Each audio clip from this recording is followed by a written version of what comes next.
పిల్లరా 1వ కొరింథీ పత్రిక 11వ అధ్యాయము 11వ అధ్యాయము 24వ వచనాన్ని మనం చదువుకుందాం.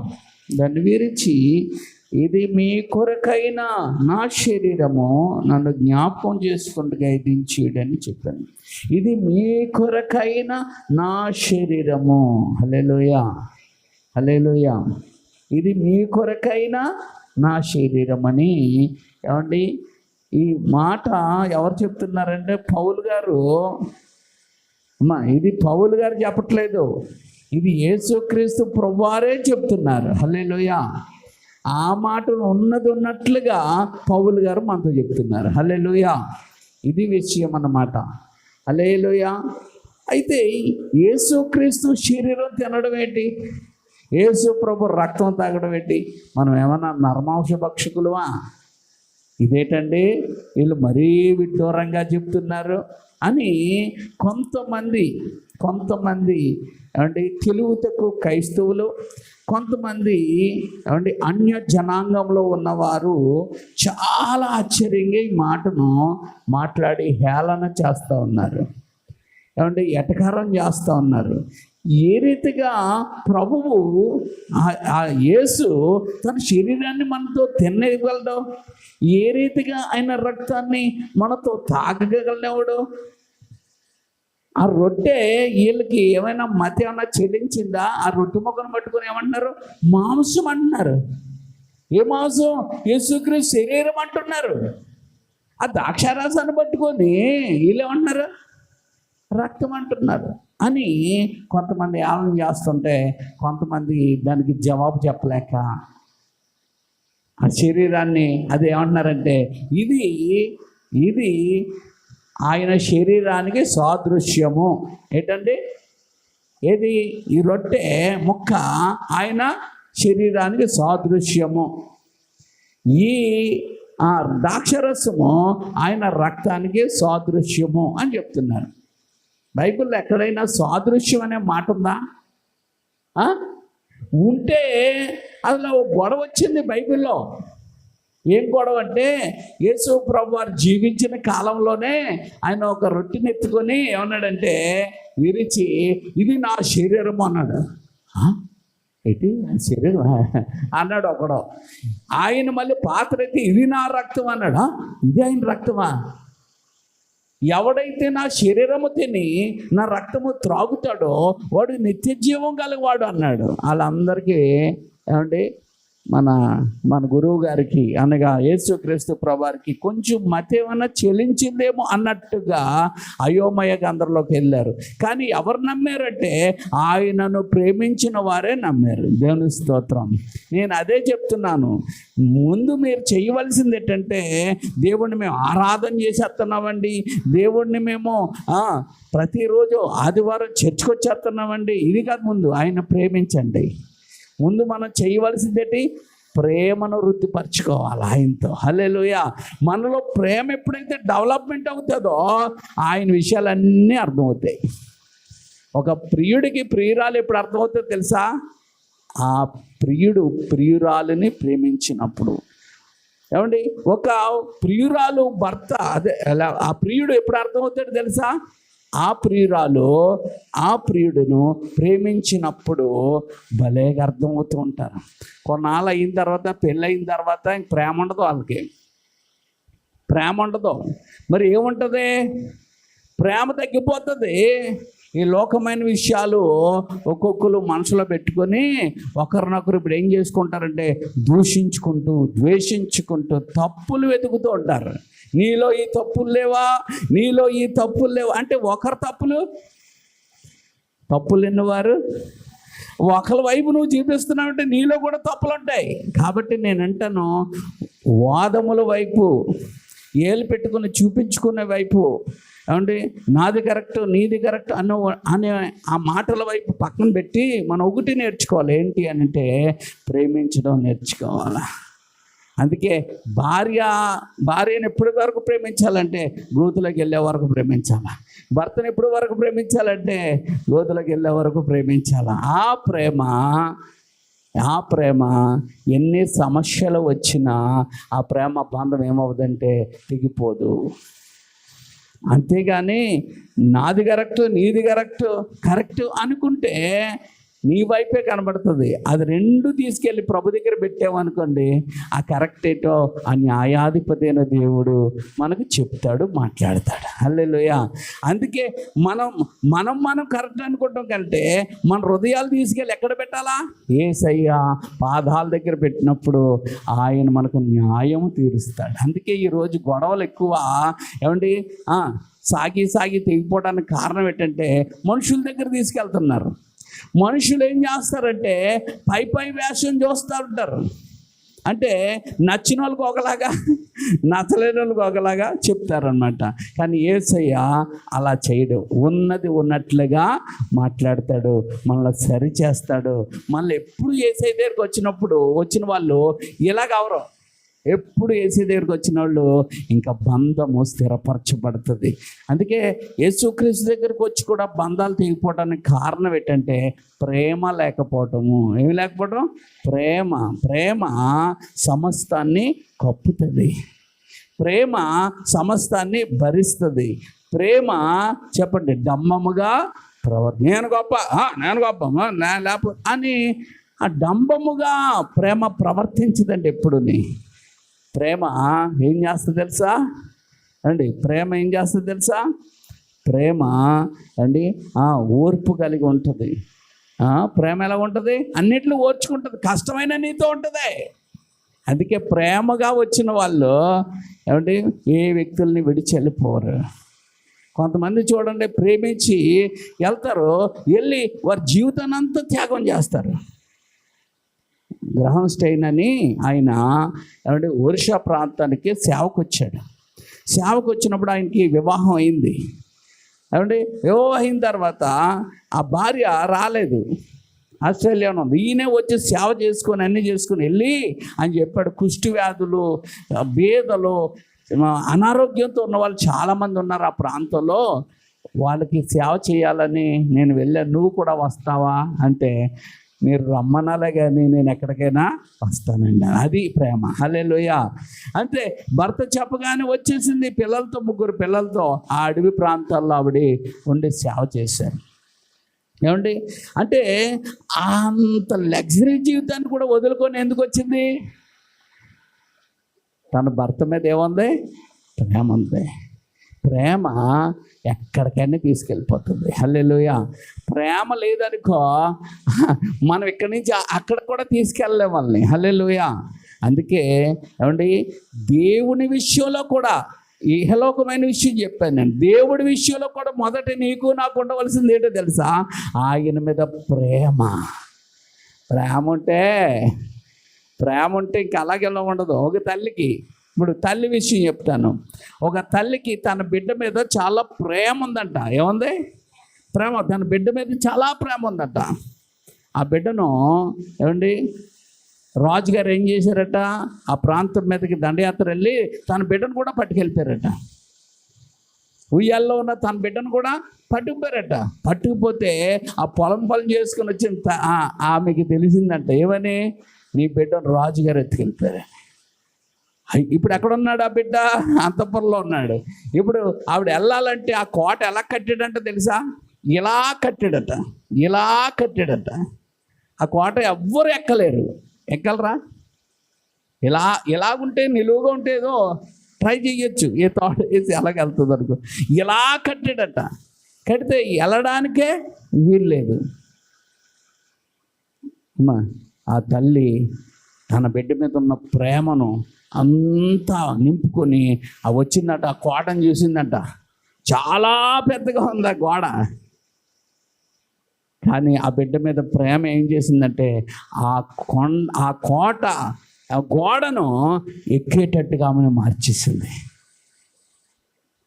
ఎక్కేసిందట. ఆ గాడుల్లో చేయి పట్టుకుని ఎక్కేసి వెళ్ళిపోయి ఆ బిడ్డను పట్టుకుని ఉన్నప్పుడు వాళ్ళందరూ వచ్చి ఆమెను బంధించారట. అప్పుడు ఆ రాజుకు ఒకటే కోరిక, ఏంటంటే ఈమె ఎలాగా వచ్చింది తెలుసుకోవాలి. ఆ తర్వాత ఆ బిడ్డను, అమ్మ నీ ప్రేమ చాలా గొప్పది, ఇదిగో నీ బిడ్డను నువ్వు తీసుకో అని చెప్పి ఇచ్చేసి, నువ్వు ఎలా ఎక్కావో అంటే ఎవ్వరు ఎక్కలేదు ఇప్పటికి వచ్చి, నువ్వు ఎలా ఎక్కావు ఒకసారి మళ్ళీ ఎక్కి చూపించి అన్నారట. ఏమన్నారా? ఎక్కి చూపించు అంటే ఆవిడ అన్నదట, అయ్యా నేను ఎలా ఎక్కానో నాకే తెలియదు, ఎలా ఎక్కానో నాకే తెలీదు. మరి ఎలా ఎక్కావు? నా బిడ్డ మీద ఉన్న ప్రేమ నాకు ఆ ధైర్యాన్ని ఇచ్చింది. దేవుడి మీద ఉన్న ప్రేమ నీకేమిస్తుందంటే ధైర్యాన్ని ఇస్తుంది. దేవుని స్తోత్రం.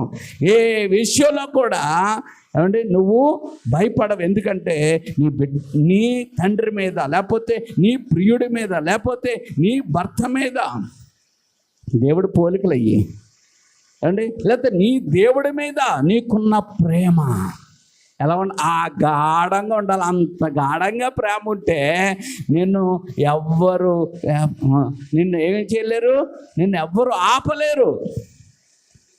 హల్లెలూయా, హల్లెలూయా. ఏం చేయలేరు, నిన్ను ఎవరు ఆపలేరు, ఆర్పలేరు. ఇందులో నీలో ఉన్న ప్రేమను ఎవ్వరు కూడా ఆర్పలేరు. అదే దేవుడి ప్రేమ. అందుకే అమస్మతి మేరీ గారు మంచి పాట రాసుకున్నారు. దేవుని ప్రేమ ఇది, ఆర్పజాలని ప్రేమ ఇది అండి. దేవుని ప్రేమ ఇది, ఆర్పజాలని ప్రేమ ఇది, సమైనది, అవధులే లేనిది. ఏమండి భలే ఉంటుంది. ఆ ప్రేమ కోసం వర్ణించుకుంటూ రాశారు. ఎలాంటి ప్రేమ, ఎవరు ఆర్పలేరు ఆ ప్రేమను. ఏమండి అందుకే ఈ లోకంలో ప్రేమలు అంటారు కదా, ఏంటనుకుంటున్నారు? ఈ లోకంలో ప్రేమలు ఏంటంటే అమ్మాయి అబ్బాయికి వచ్చిన ప్రేమలు ఉంటాయి కొన్ని. ఆ ప్రేమలు ఏంటంటే ఆకర్షణ ప్రేమ.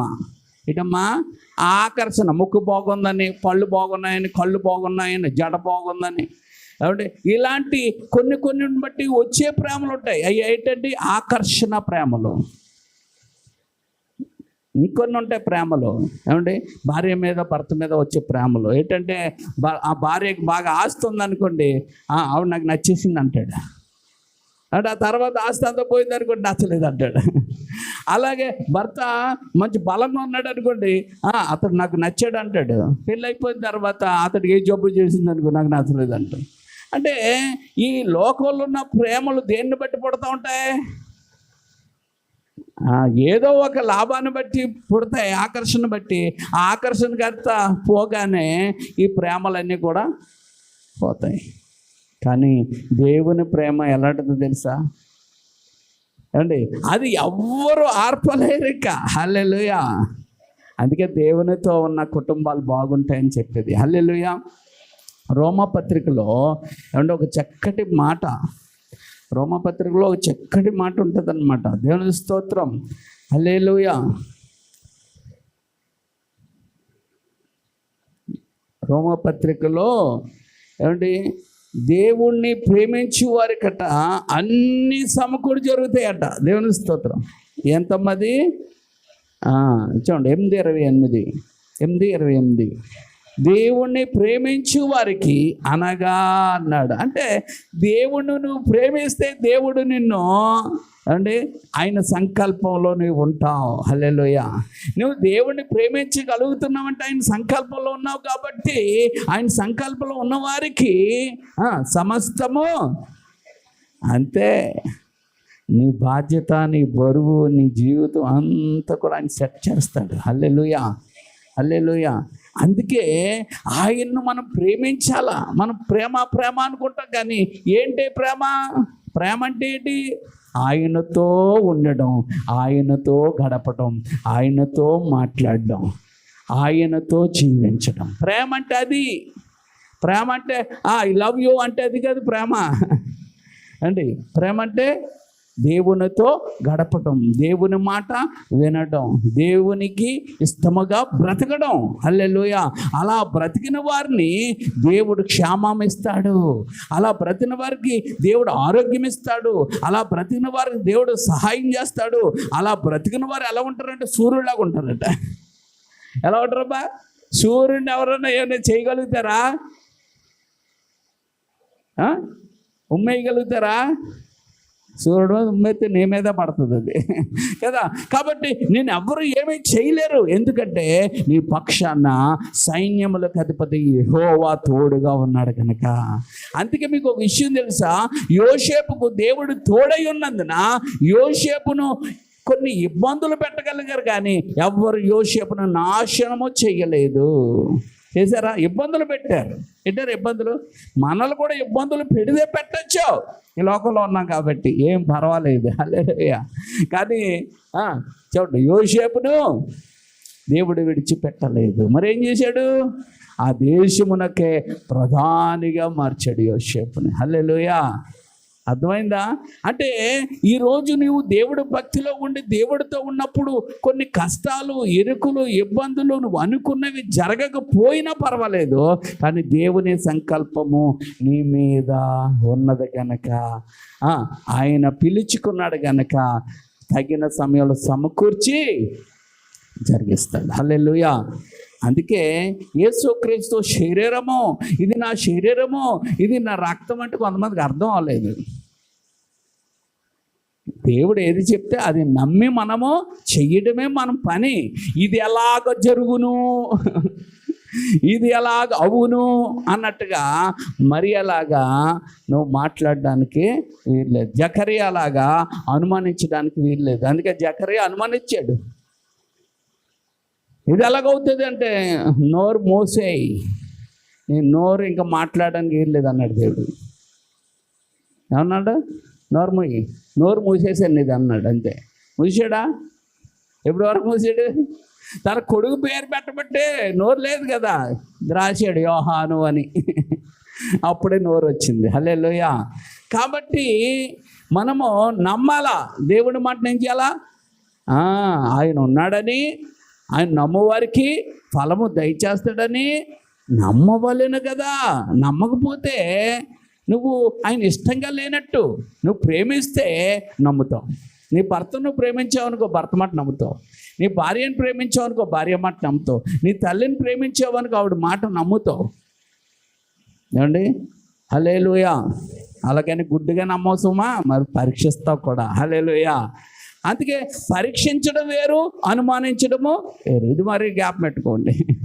ఏమండి? అనుమానం వేరు, పరీక్ష అనేది వేరు. పరీక్ష నీ మీద ఇంకా ప్రేమను తీసుకొస్తుంది, అనుమానం ఇంకా ఇంకా అనుమానస్తులుగా మారుస్తుంది. అందుకే అనుమానం ఉన్నవారు, ఏమండి, అనుమానం తీర్చుకోవటానికి ఇష్టపడాలి, కానీ అనుమానాలతోనే ఉండిపోకూడదు. అందుకే తోమాకు అనుమానం వచ్చిందా? తీర్చుకున్నాడా? తీర్చుకొని అంతకంటే ఎక్కువగా ప్రభుని ప్రేమించేశాడు. అంత ప్రేమించాడు కనుక ఆయన కొరకు భారతదేశంలో చచ్చిపోయాడు. హల్లెలూయా. ఆయన కొరకు మద్రాసులో ప్రార్థన చేస్తుండగానే చనిపోయాడు ఆయన. ఎంత గొప్పడో. హల్లెలూయా. హల్లెలూయా. అక్కడికి వెళ్ళిన వారు ఆ మట్టిని ముట్టుకున్న వారికి అద్భుతాలు జరిగాయి. ఆనాటి కాలాల్లో ఆ మట్టిని ముట్టుకున్న వారికి అద్భుతాలు జరిగాయి. ఆయన భక్తులను దేవుడు అంత ఇష్టపడతాడు, ఆయన ప్రేమించిన వారిని. అంతెందుకు, ముంగమూరు దేవదాస్ సాయి గారని ఆయన గొప్ప సేవ చేశాడు. దాన్నే బైబిల్ మిషన్ అంటారు. ఆయన బయలుపరిచిన బైబిల్ మిషన్ అంటారు. ఆయన సేవ ఎంతకాలమో తెలుసా? ఆయన రాజమండ్రిలో లోతురన్ హై స్కూల్కి హై స్కూల్కి భోజనాలు పెట్టేది ఉంటుంది కదా, హాస్టల్కి వార్డెన్గా పనిచేసాడు ఆయన. ఆ వార్డెన్గా పనిచేస్తూ ఆ సంఘంలో పెద్దగా ఉంటూ వాక్యం చెప్తూ ఉండేవాడు. దేవుడు దర్శించాడట, అరే బాబు, నేను వాడుకుంటున్నాను, నీకు బైబిల్ మిషన్ అని బయలుపరిచాను, నువ్వు బైబిల్ బోధన చేయాలని ఆయన్ని పిలిచాడట. వచ్చారు. ఆయన ఏ వయసులో వచ్చారు అమ్మా? ఏ వయసులో అమ్మా? తెలియదా మీకు? 90 సంవత్సరాల వయసులో వచ్చాడట. మీరేమో అయిపోయిందండి, 60 సంవత్సరాలు వచ్చేసే, మెట్లు ఎక్కలేను, ఎక్కలేను, ఇది చేయలేను, అప్పుడే అనేసుకుంటున్నావు నువ్వు. ఆయనకి 90 సంవత్సరాల వయసులో పరుగులు పెట్టేసేవాడట. కట్టమూరు, తిమ్మాపురం, ఆయా ప్రాంతాలన్నీ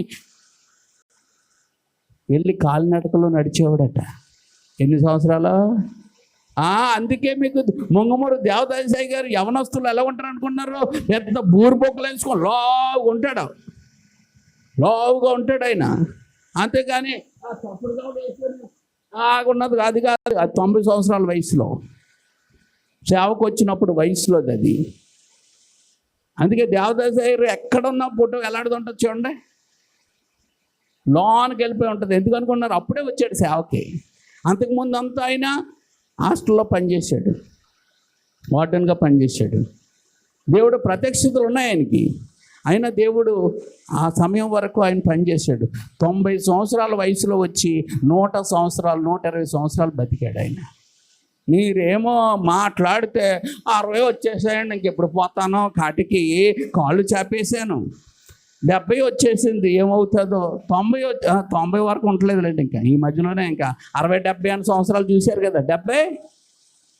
70 అధిక బలం ఉంటే ఎవడు నీకు చెప్పాడు ఆ మాట? దేవుడు 70 సంవత్సరాలు అధిక బలం ఉంటే 80 సంవత్సరాలు. అది మోషే రాసిన కీర్తన. ఎవరి కోసం? ఇశ్రాయేల్ కోసం రాశాడు. అది ఎవరి కోసం రాశాడు? ఇశ్రాయేల్ కోసం. ఇశ్రాయేలీలో ఏమండి అప్పటికే వాళ్ళు వచ్చి ఎంతకాలం అయింది? 40 సంవత్సరాలు అయిపోయింది. అంటే వాళ్ళు వచ్చినప్పటికి ఎంత ఉంటుంది వాళ్ళ వయసు? అమ్మా, వచ్చినప్పటికి వయసు ఎంత ఉంటుంది ఒక్కొక్కరు వయసు? అప్పుడు యోరులు అంటే యోధులైన వాళ్ళనే, అంటే 21 దాటిన వాళ్ళే లెక్కించారు, ఉన్న వాళ్ళు ఎవరిని లెక్కించలేదు. 21ని 40 ఇయ్యండి, ఎంత వస్తుంది? 60. 60నా? 21 60 కదా వచ్చింది. లెక్కించిన వాళ్ళే చెప్తాం. లెక్కించిన వాళ్ళు 6,30,000. లెక్కించలేని వాళ్ళు 20 లక్షలు ఉంటారు. అంటే లెక్కించలేని వాళ్ళు అంటే ఆడవారు లెక్కించలేదు, పిల్లలు లెక్కించలేదు, 21 సంవత్సరాల లోపల ఉన్న వాళ్ళు ఎవరిని లెక్కించలేదు అన్నమాట. అందుకే 20 లక్షల కాల్బలం అంటారు. ఇంకా పైగానే ఉండొచ్చు. యవనస్తులు చిన్న బాలురుని ఎవరు లెక్క చేయలేదు, 21 దాటిన వాళ్ళే లెక్క చేశారు. అయితే ఆ 21 దాటిన వాళ్ళు 40 సంవత్సరాలు తిరిగారు అక్కడే. ఎందులో? అరణ్యంలో తిరిగారు. ఎన్ని సంవత్సరాలు? 60 సంవత్సరాలు. 40 సంవత్సరాలు తిరిగారు. ఈ 40ని ఈ 20 వేసుకోండి, 60 వచ్చిందా? ఇప్పుడు ఆ 60కి ఏమండి 60కి 70 కలపండి. ఎంత అమ్మ? 60కి 70 కలపండి, 130. ఇంకొక 80 కలపండి. అదే 60కి 80 కలపండి, 140. అంటే మనము 70 అంటే 130, 140 బతకడం, ఆయాసం, దుఃఖం, వేదన ఎవరికి పనికిరావు. నువ్వు ఇంకా నీవు 130కి వెళ్తేనే నీకు బాధ, 140కి వెళితే అమ్మా 140కి వెళితే ఆయాసము, దుఃఖమే. నీకు ఎప్పుడు వరకు బాగుంటుంది తెలుసా? 120 వరకు బ్రతకడానికి దేవుడు, మంచి ఆరోగ్యంగా బ్రతకడానికి దేవుడు అవకాశం ఇచ్చాడు. అది నీకు తెలియదు కానీ పూర్వీకులకి తెలుసు. అందుకే వాళ్ళు దీవించడానికి వాళ్ళ దగ్గరికి వస్తే వాళ్ళు ఏం చెప్పారంటే, 100 ఏళ్ళు పిల్లా పాపలతో నువ్వు సుఖముగా బ్రతుకుదువుగా కానీ దీవించేవారు పెద్దలు. ఏంటంటే ఎన్నేళ్ళు? 100 ఏళ్ళు అని చెప్పేవారు. ఇప్పుడు నువ్వే పెట్టుకుంటున్నావు. అందుకే బైబిల్ అలా చెప్పలేదు. బైబిల్ 120 సంవత్సరాలు మందం చూపు ఏమవలేదమ్మా? చూపు మందగించలేదు, బలము తగ్గిపోలేదు. మోషేకి తగ్గిపోలేదు. అంటే ఈరోజు ఎందుకంటే తగ్గిపోతున్నాయంటే పాపం మనుషుల్లో ఎక్కువైపోవడం వల్ల అడ్డమైన జబ్బులన్నీ కూడా వస్తున్నాయి. పాపం విస్తరించబడినప్పుడు అంటే మన ఆయుష్ కూడా ఏమైపోతుంది? తగ్గిపోతుంది. అందుకే పాపాన్ని విడిచిపెట్టి దేవుడి కొరకు బ్రతుకుతాను 100 సార్లు చెప్పు. దేవుడు నేను బ్రతికించకపోతే నీకు శక్తిని ఇవ్వకపోతే నన్ను అడుగు. హల్లెలూయా. ఈరోజు మరి పాస్టర్లు కూడా చచ్చిపోతున్నారు కదండి. పాస్టర్ గారు అంటే వాళ్ళు నమ్మడం లేదు. ఏంటి నమ్మట్లేదు? 120 సంవత్సరాలు బతుకుతాను వాళ్ళు కూడా నమ్మడం లేదు. వాళ్ళు అందరూ 70, 80, అందుకే 70, 80 లోపలనే చచ్చిపోతున్నారు. కాబట్టి నీ నమ్మిక చొప్పున నీకు జరుగును. ఇది బాగా పెట్టుకోండి. నీ నమ్మిక చొప్పున నీకు జరుగును. నా నమ్మిక 100 వేసుకున్నాను. దేవుని స్తోత్రం. మీరు వేసుకోండి అలాగా. ఏమనుకున్నా ఒక 100 సంవత్సరాలు బలంగానే ఉండాలి ప్రభా అని నేను అనుకుంటున్నాను. అవసరమైతే నువ్వు ఇంకా ఆయుష్ ఇస్తే ఇంకా బతుకుతాను అనుకోండి. అంతేకాని చెప్తాను, పోతాను, వయసు అయిపోయింది, బలం అయిపోయింది, అన్నీ అయిపోయినాయి, నాకు ఏమీ చేయలేకపోతున్నాను, ఈ రోగం ఒకటి, ఈ తలనొప్పి ఒకటి, ఈ నరాల నొప్పి ఒకటి, ఈ మోకాల నొప్పులు ఒకటి, ఇవన్నీ మనం అనుకుంటున్నాం, ఉండిపోతున్నాయి. దేవుడి నోట ఏదైతే గెటౌట్ చేస్తామో ఈ దేవుడిచ్చిన ఈ నోటితో గెటౌట్ అయిపోతాయంట. ఈ నోటితో ఎప్పుడు మూలుగుతూ ఉంటామో అవి మనలో స్థిరపరచబడతాయి. అందుకే దేవుడే వాటిని ఏమన్నాడు? గద్దించండి అన్నాడు. ఏమన్నాడు? అవి మాట్లాడుతున్నప్పుడు నాలో ఉన్న బలహీనత యేసు నామములో పో, తలనొప్పి యేసు నామములో పో, మోకాళ్ళ నొప్పి యేసు నామములో పో, నీరసమా యేసు నామములో పో నీరసం వచ్చిందండి, నీరసం వస్తే ఇంటికాడ ఉన్నానండి అంటావు. అంతే. నీ నీరసానికి నువ్వు దాసురాలివి. అందుకే ఆ నీరసం కానీ, నిశ్శత్తు కానీ, అప్పులు కానీ, ఇరుకులు కానీ, దేన్నైనా మనకు విరోధంగా ఉన్నదాన్ని ఏం చేయాలంటే గద్దించాలి. ఎలా గద్దించాలి? ముందు ఆయన ఎక్కువగా ప్రేమించి ఆయనకి ఎక్కువగా లోపడి నువ్వు గద్దిస్తే అది నీ వద్ద నుండి పారిపోతుంది. ఎందుకంటే నీకు అర్థమైపోయింది, నేను ఈమెను బంధించలేను, నేను ఇతడిని బంధించలేను, ఇతనికి రహస్యం తెలిసిపోయింది, ఇతడు సృష్టికర్త ఆయన మనసును ఎరిగి ఉన్నాడు. కాబట్టి నేను వీళ్ళు ఎక్కువ రోజులు నేను ఉండను అనుకోని అది ఏం చేస్తుంది? ఖాళీ చేసి ఆ రోగమైన, ఆ నీరసమైన, ఆ బలహీనత అయినా, ఆ ఇంట్లో ఉన్న దరిద్రమైన, అప్పులైనా, ఇరుకులైన, ఇబ్బందులైనా నేనేమీ చేయలేనప్పుడు అవి వదిలిపోతాయి. కానీ మనకు వదిలిపోవట్లేదంటే సర్దుకుపోతున్నాం. ఎంతో రోగంతో అయినా, సమస్యలతో అయినా, ఇరుకులతో అయినా సర్దుకుపోతున్నాం. మనకు ఒక అధికారం ఇచ్చాడు. ఏమిచ్చాడండి? అందుకే నేను అంటాను, ప్రతి విధమైన కీడులకు కారణం ఒకటే, ఆడే దుష్టుడు. ప్రతి విధమైన కీడులకు, ప్రతి విధమైన పాపములకు, ప్రతి విధమైన బాధలకు ఒకడే కారకుడు. ఎవడాడు? అపవాది. చూడండి, యాకోబు రాసిన పత్రిక. మీకు అర్థమవుతుందని నేను నమ్ముతున్నాను. ఎవరిని కించపరచడానికి మాటలు కాదు. మీరందరూ ఆరోగ్యాలతో ఉండాలని, మీరందరూ అభివృద్ధి పొందాలని, మీరు మేలు పొందుకోవాలని దేవుడు నా చేత మాట్లాడిస్తూ ఉన్నాడు. చూడండి, యాకోబు రాసిన పత్రిక 4వ అధ్యాయము 7వ వచనంలో దేవునికి మీరు లోబడి ఉండండి, అపవాదిని అనగా సాతానుని మీరు ఎదిరించండి. ఎదిరించండి అంటే బతులాడుకుంటారేంటి? ఈ కష్టాలు ఎప్పుడు పోతాయో, ఈ బాధలు ఎప్పుడు పోతాయో, ఈ అనారోగ్యం నన్ను విడిచిపోయేలాగా లేదు, నేను పోయే వరకు పోదు. నువ్వు దానికి భయపడుతున్నావు కదా, హ్యాపీగా నేను తీసుకుపోతుంది. కాబట్టి మన మాటలు అండి, ఈ మాటకు దేవుడు ఏమి ఇచ్చాడంటే శక్తి ఇచ్చాడండి. అందుకే 4వ వచనంలో ఏముంటాయి తెలుసా? జీవమరణములు 4వ వచనంలో ఉన్నాయి. నువ్వు దీంతో దీవించగలిగితే దీవెన, ఏమంటే దీంతో గద్దించగలిగితే శిక్ష, ఏమంటే నీవు దీనితో మేలు కోరుకుంటే మేలు జరుగుతాయి అంట. ఆవిడ నోట్లో పడ్డానండి, అప్పటి నుంచి నా జీవితం అలాగే అలా నోట్లో పడ్డాను, అంతే అయిపోయింది. అంటే ఏంటి? నీ నోటిలో, మన నోట్లో ఏమైనా శక్తి ఉంది, దానికి మంచిగా ఉపయోగించాలి. అలాగని కొంతమంది చెడ్డకు ఉపయోగిస్తారులేండి, పచ్చి బూతులు మాట్లాడుతూ, అబద్ధాలు, మోసాలు. వాళ్ళ నోరు వాళ్ళకి ఏం తీసుకొస్తుందంటే నాశనాన్ని తీసుకొస్తుంది. అది వదిలేయండి. కానీ దీవెన కావాలి. ఎందుకంటే మన నోట్లో ఏమున్నాయో, ఏమండి, మన నోరు ఎటువంటిదో. అందుకే నాలుక అగ్నియే, అది చిచ్చు పెట్టగలదో, నీకు ఆశీర్వాదాన్ని తీసుకురాగలదు. అందుకే సామెతల గ్రంథంలో మాట ఉంటుందండి. సామెతల గ్రంథంలో 4 కోసం చెప్తూ జీవమరణములు దేని వశంలోనంట? అయ్యో, దేవుడి వశంలో కాదంట, నీ 4లో పెట్టేశాడంట. హల్లెలూయా. అమ్మా, అది జీవమైన, అది మరణమైన నీ 4తోనే ఉంది. నువ్వు నమ్మి ఆ మాట పలికితే నీకేం కలుగుతుందట? మేలు కలుగుతుంది. దేవుని స్తోత్రం. హల్లెలూయా. హల్లెలూయా. జీవమరణాలు ఏమున్నాయి? నాలుక వశం అనమాట. ఆ నాలుకను మనం జాగ్రత్తగా పెట్టుకోవాలి. హల్లెలూయా.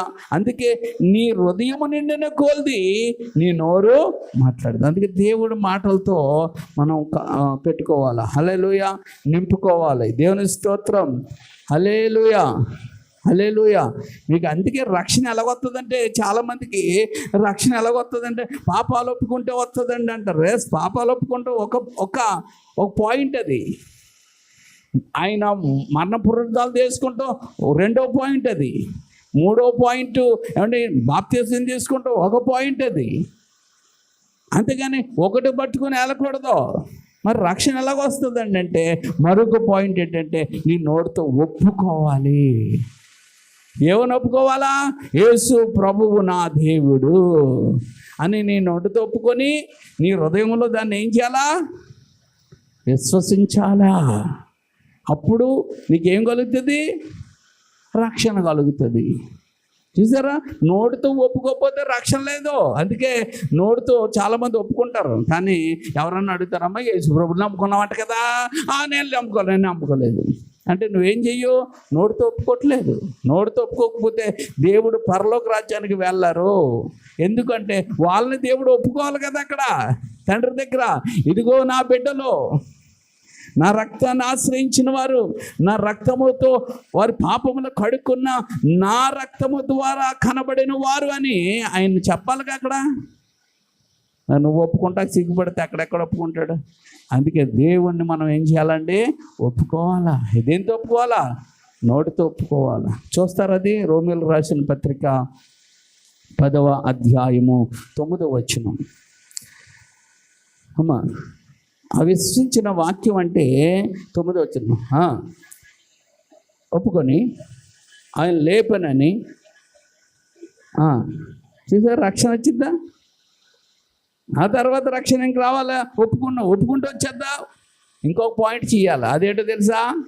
10వ వచనం 13వ వచనం. అదిగో అంటే నోటితో ఒప్పుకుంటే రక్షణ, ప్రభునామంలో ప్రార్థన చేస్తే రక్షణ, బాప్తిసం తీసుకుంటే రక్షణ, ఇవన్నీ పాపములు ఒప్పుకొని ఆవిడ కడుక్కుంటే రక్షణ, ఇవన్నీ నమ్మి బాప్తిసం పొందితే రక్షణ. ఇవన్నీ కూడా రక్షణలో ఒక్కొక్క పాయింట్స్. దేవుని స్తోత్రం. ఈ పాయింట్స్ అన్నీ అయితే రక్షణ అన్నట్టు. కొంతమంది ఒకటి చేస్తే ఒకటి చేయరు. అప్పుడు వాళ్ళకి ఏమి రాలేదు? రక్షణ రాలేదు. హల్లెలూయా. అందుకే రక్షణ రావాలంటే ఏమేమి నువ్వు తెలుసుకోవాలో అది బైబిల్ చెప్తుంది, తెలుసుకోవాలి. ఈరోజు చాలామంది పాస్టర్లు అన్న వాళ్ళు వచ్చేసారు, కానీ రక్షణ అంటే వాళ్ళకే తెలీదు. రక్షణ అంటే తెలియనోడు రక్షణ కోసం ఎలా మాట చెప్పగలడు? అందుకే ప్రతి ఒక్కరు ఏం చేసుకోవాలా? ఇదిగో బైబిల్ గ్రంథంలో నేర్చుకోవాలా. దేవుని స్తోత్రం. అందుకే ఏమండి, ఆయన శరీరానికి సాదృశ్యం, ఆయన రక్తానికి సాదృశ్యం అని చెప్తున్నారు. సాదృశ్యం కాదు. సాదృశ్యం అయితే ఆయన శిష్యులు ఆయన్ని విడిచి వెళ్ళిపోతారా? వెళ్ళరు. సాదృశ్యం చెప్తే ఎందుకు వెళ్తారు? కానీ డైరెక్ట్గా చెప్పాడు ఆయన. చూడండి, యోహాను సువార్త 6వ అధ్యాయము 54వ వచనం, 53వ వచనం.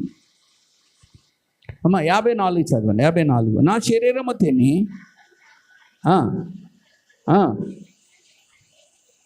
నా శరీరము నిజమైన ఆహారం, నా రక్తం నా శరీరం అంటున్నాడు. సాదృశ్యం అన్నాడా? లేదు. ఆ పైన చూడండి 52వ వచనంలో యూదులు, ఈయన తన శరీరమును ఎలాగా తినేయగలడో ఒకరితో ఒకడు వాదించుకున్నారు. కావున యేసు ఎట్లా నన్ను, మీరు మనిషి కుమారుని శరీరము తిని నిత్యం కలవారు కాదు అన్నాడు. వాళ్ళు వాదించుకుంటున్నారు. ఏమండి, ఆ తర్వాత కొంతమంది శిష్యులకు కూడా అర్థం అవ్వలేదు. అక్కడ ఎవరాళ్ళు? ఏమండి, యూదులు. వాళ్ళకి అర్థం అవ్వలేదు. శిష్యులుగా ఆయన వెంబడించే వాళ్ళు 12 మంది తప్ప ఉన్న వాళ్ళకి అర్థమైందా? అందుకే నేను అంటున్నాను, ఈరోజు చర్చకు వచ్చిన వాళ్ళు అందరికీ అర్థమవుతుంది. ఎవరికి అర్థమవుతుందంటే పరిశుద్ధాత్మ శక్తిని పొందుకున్న వారికి ప్రతిదీ అర్థమవుతుంది. హల్లెలూయా. పరిశుద్ధాత్మ శక్తి లేని వాళ్ళకి అర్థమైనట్టే ఉంటుంది, ఆ మాటకు వ్యతిరేకంగా నిలబడతారు. ఆ మాటకి ఏమవుతుందండి? వ్యతిరేకంగా నిలబడతారు, ముఖం మార్చుకుంటారు, బాధపడతారు, వేదన పడతారు. నన్నే అంటున్నారు అని వంశాలు చెప్పుకుంటారు. కారణం ఏంటంటే వాళ్ళకి పరిశుద్ధాత్మ శక్తి లేకపోవడం వల్ల ఆ మాటను అర్థం చేసుకోలేకపోతున్నారు. అందుకే పరిశుద్ధాత్ముడు ఉంటే ప్రతీదీ అర్థమైపోతూ ఉంటుంది. హల్లెలూయా, హల్లెలూయా. ఒప్పుకునే మనసు ఉంటుంది. మనలో పొరపాట్లు ఉంటాయి, వెంటనే ఒప్పేసుకుంటాం ఆయన దగ్గర. పరిశుద్ధాత్ముడు అంటే ఒప్పుకునే మనసు ఉంటుంది. హల్లెలూయా. కప్పుకునే మనసు, ఏమంటే వ్యతిరేకమైన మనసు ఉండదు అనమాట. ఏమంటే హేబేలును కయీను చంపేశాడా? చంపేసి ఏమీ తెలియకుండా మరి వెళ్ళి తన పనులు చేసుకుంటుంటే ప్రభు మాట్లాడాడా? ప్రభు అంటే ఎవరో? ప్రభు అంటే ఎవరమ్మా? దేవుడు అంటే ఎవరో? అన్నీ తెలిసినవాడు కదా, ఆయనకి తెలియనిదట్టు ఏది ఉండదన్నమాట. మరి అలాంటి వాడు మాట్లాడుతున్నప్పుడు నిజం చెప్పాలా, అబద్ధాలు చెప్పాలా? మరి ఈడేం చేశాడు చూసారా? కొంతమంది దేవుడి సన్నిధికి వచ్చి కూడా అబద్ధాలు ఆడతారు. ఏమంటే ఇక్కడ సాక్ష్యం చెప్పే వాళ్ళు కూడా కొంతమంది ఎవరో ఏదో చేస్తారన్నట్టుగా మాట్లాడి చెప్తుంటారు. అలా చెప్పకూడదు. దేవుడి సన్నిధిలో దేవుడి దగ్గర మనం చెప్పుకుంటున్నాం. ఆయన సహాయం నాకు రావాలనుకుంటే ఆయన నీకు ఎవరితోనో నిలబెట్టించి చేస్తాడు. హల్లెలూయా. నిన్ను ఎరగని వారితో కూడా నీకు ఏం చేస్తాడు? మేలు చేస్తాడు. హల్లెలూయా. కాబట్టి కొంతమంది అలా అనుకుంటారు, మనుషులను ఆశ్రయించేటట్టుగా కాదు, దేవుణ్ణి ఆశ్రయించాలా.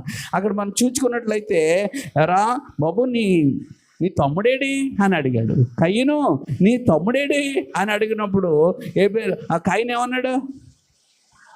అయ్యో బాబు మీ అన్నయ్యడే లేకపోతే మీ తమ్ముడేడు అంటే ఎవరన్నా అలా చెప్తారా?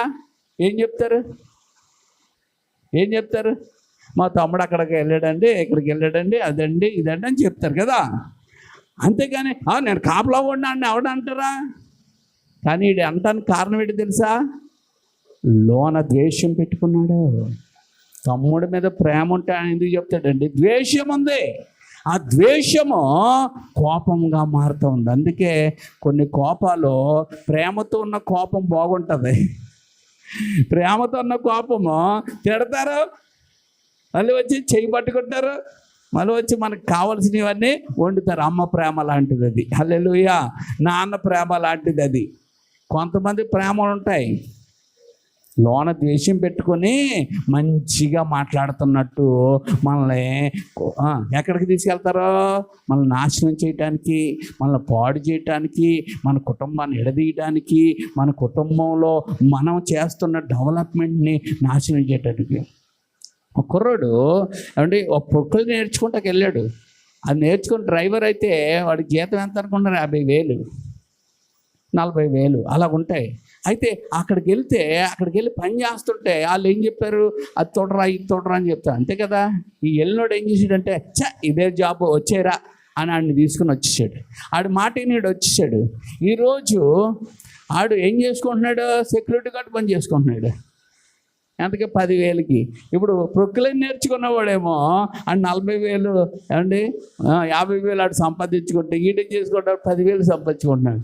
అంటే ఆడు ఎక్కడైతే బాగుపడిపోతాడో నేను కూడా వెళ్ళి ఆడిని ఎంట పెట్టుకుని ఏం చేశాడు? తీసుకొచ్చాడు. కొంతమంది అలాగుంటారు. మనకు మేలు చేయడానికి కాదు, మన వెనకాల వచ్చేది ఎందుకు వస్తారంటే కీడు చేయడానికి వస్తారు. అలాంటి వాళ్ళని ఎంట పెట్టుకుని వెళ్ళకండి. అలాంటి వాళ్ళు మీరు అమ్మ సంకలో పిల్లి నెట్టుకున్నట్టుగా వెళ్ళొద్దు. నువ్వు పిల్లి అని ఎందుకు అన్నారంటే పిల్లి అశుభానికి గుర్తుగా బాధిస్తారు కాబట్టి అలాంటి వాళ్ళు నీకు అశుభాలు కలిగిన వారు అంటే పైకి నేను మేలే కోరుకున్నట్టు ఉంటారు, నీ గోతులు తీసేస్తారు వాళ్ళు. అందుకే అలాంటి వాళ్ళు ఏం చేయకూడదు? మీరు మంచి కార్యాలకి ఎంట పెట్టుకొని అస్సలు వెళ్ళకండి. వెళ్ళారా ఆ పని మీకు అవ్వడమే కాదు, మీకు నష్టాన్ని వారు చెక్కుస్తారు. వీళ్ళలో ద్వేషం ఉంది కాబట్టి ప్రభు అడిగినప్పుడు సమాధానం చక్కగా రావట్లేదు. సమాధానం ఎలా రావట్లేదు? చక్కగా రావట్లేదు. ఎలాగొస్తుంది? వంకరగా వస్తుంది. ఎలా వస్తుందమ్మా? వంకరగా వస్తుంది. వంకర మాట్లాడి నేనేమో కాపలా ఓడినా అన్నాడు. అప్పుడు ప్రభు ఏమన్నాడంటే, నువ్వు సత్క్రియ చేసిన ఎడలా నువ్వు తలెత్తుకోవా? నువ్వు సత్క్రియ చేస్తే కనుక నన్ను చూసే మాట్లాడతావు, అసలు నన్ను చూడకుండా మాట్లాడుతున్నావు నువ్వు అని ప్రభువుకి అర్థించాడు. అందుకే ఏమండి కయీను ముఖం ఎలాగుందంట? మాడిపోయి ఉందంట. కయీను ముఖం ఎలాగుంది? మాడిపోయి ఉంది. ఎందుకు మాడిపోయి ఉంది? ద్వేషముతో ఉన్నవారు ముఖాలు మాడిపోయి ఉంటాయి, ప్రేమతో ఉన్నవారు ముఖాలు కలగా ఉంటాయి. హల్లెలూయా. కలుపుకుందామని వాళ్ళు ముఖాలు బాగుంటే మేము వాళ్ళని కలుపుకోకూడదు, వీళ్ళతో ఉండకూడదు, వాళ్ళతో ఉండకూడదు, ఇలా జీవించకూడదు అనుకున్న వాళ్ళ ముఖాలు ఆటోమేటిక్గా మాడిపోయి ఉంటాయి. వాళ్ళ ముఖాలు చూడండి మాడిపోతాయి. ఈవిడ ముఖం ఎటు ఎలాగుంది, ఈయనట్టు ఎలాగున్నాడు అని అర్థమైపోతుంది నీకు. ఇలా అంటే వాడు ఎవరితో మాట్లాడడానికి లెక్క. కొంతమంది ఉంటారు అంటే దిక్కులు చూస్తూ ఉంటారు అనమాట. అంటే నిన్ను చూసినట్టే, నిన్ను చూడలేనట్టే యాక్ట్ చేస్తారు. నేను చూసారు వాళ్ళు, కానీ చూడలేనట్టే మెలకన్నులాగా ఈ కళ్ళలాగా నువ్వు అంటావు. ప్రైజ్ లైట్ ఏంటి అంటావు, అంటే నేను చూడలేదు అంటాడు. అప్పుడు నువ్వేం చేస్తావు? వచ్చేస్తావు. అప్పుడు నీకు అర్థమైపోయిందా లేదా? నేను మాట్లాడినా నేను చూడలేనట్టు. ఇప్పుడు నువ్వు ఇలాగ వెళ్తున్నావు అనుకో, అక్కడ కూర్చుందాను కాబట్టి నువ్వు వెళ్తున్నావు అనుకో, ఇప్పుడు వరకు ఎలా చూసిన ఆవిడ వెంటనే ఏమని చేస్తుంది? బైబిల్ పెట్టేస్తున్నా ఇలాగేంటే అయ్యో బైబిల్ చదువుకోవటం లాగా ఉంది అని నువ్వు వెళ్ళిపోతావు. అంటే ఇవన్నీ ఏంటో తెలిసి ఇవన్నీ సంఘాల్లోనే ఉంటాయి, మీకు తెలిసిపోతూ ఉంటుంది. కానీ ఆ ద్వేషము, ఆ అహంకారము, ఆ గర్వము పోయి దేవుడితో బాగా లవ్ ఉందనుకో, నా సహోదరే కదా, నా సహోదరమనే కదా, నా సంఘ బిడ్డలే కదా అని వారిని ఏం చేస్తారంటే, ఒకవేళ వాళ్ళు తప్పు చేసినప్పటికీ వాళ్ళు చూడగానే నమస్కారం పెడతారు. వాళ్ళు కష్టంలో ఉంటే భలే కష్టపడుతుంది అనుకోరు, వాళ్ళ కోసం మళ్ళీ కన్నీరుగా చేస్తారు. ప్రభువా నా సహోదరమని కాపాడండి, నా సహోదరుని కాపాడండి అని నిజముగా ప్రార్థన చేస్తారు. అది ఎవరి మనసు అంటే దేవుని మనసు. అందుకే బాధ పెట్టిన వాళ్ళు అందరి కోసం ఆయన ఏం చేస్తాడు? తండ్రి వీరేమి చేయుచున్నారో వీరికి తెలియదు కనుక. తెలీదు, ఒకళ్ళు బాధ పెట్టాలని, ఒకళ్ళు నొప్పి పెట్టాలని, ఒకళ్ళని అన్యాయం చేయాలని తెలీదు, ఒకళ్ళు ద్వేషించకూడదని తెలీదు. అయినప్పటికీ ఆయన మన పక్షాన్ని ఏం చేస్తున్నాడు? కనికరం కోసం ప్రార్థన చేస్తున్నాడు. హల్లెలూయా. మనం కూడా అలాగే చెయ్యాలని చెప్పాడు. అందుకే తెలుసు మనకు కావాలనే చేశారు, కానీ వాళ్ళ కోసం మనం ప్రార్థన చేస్తే ఏమండి, వాళ్ళు లోపడితే దేవుడు దీవిస్తాడు, లోపడకపోతే ఏటమ్మా దంచుతాడు. ఏం చేస్తాడు? దంచుతాడు అనే మాట కొంచెం మోటుగా ఉంది కదా, నలగొడతాడు. బైబిల్లో ఏమో నలగొడతాడు అని ఉంది. ఏం చేస్తాడమ్మా? లేకపోతే కాల్చుతాడు అని ఉంది. లేకపోతే ఏం చేస్తాడు? శ్రమలనే కొలిమిలో కాలుస్తాడు అని ఉంది. దంచబడినా కాల్చబడినా అది నా మేలు కొరకే, శిక్షకు మాత్రం కాదు. అలా దంచబడుతున్నప్పుడు కాల్చబడుతున్నప్పుడు కొంతమంది వ్యతిరేకంగా నిలబడి ప్రభుని విడిచిపెట్టేస్తారు, వారు నాశనానికి వెళ్ళిపోతారు. అందుకే శ్రమలు వచ్చిన, కష్టాలు వచ్చిన వాళ్ళు ప్రభుతోనే ఉంటారు కదా, వాళ్ళ దేవుడు మళ్ళీ జ్ఞాపకం చేసుకుంటాడు. ఏం చేసుకుంటాడు? జ్ఞాపకం చేసుకుంటాడు. ఎలా జ్ఞాపకం చేసుకుంటాడు? బెత్లెహేమును జ్ఞాపకం చేసుకుంటాడు. బెత్లెహేములో ఏమొచ్చింది? కరువు వచ్చింది. కరువు వస్తే అందరూ ఉన్నారా? అందరూ ఉన్నారా? అయ్యో, ఒక కుటుంబం వెళ్ళిపోయింది. ఈ కరువుల్లో, ఈ బాధల్లో, ఈ కష్టాల్లో ఎక్కడెక్కడ ఉంటా అక్కడ చాలా బాగుందని పోయారు వాళ్ళు. కుటుంబం వెళ్ళిపోయింది. అమ్మ కుటుంబం అంతా మళ్ళీ వచ్చారా?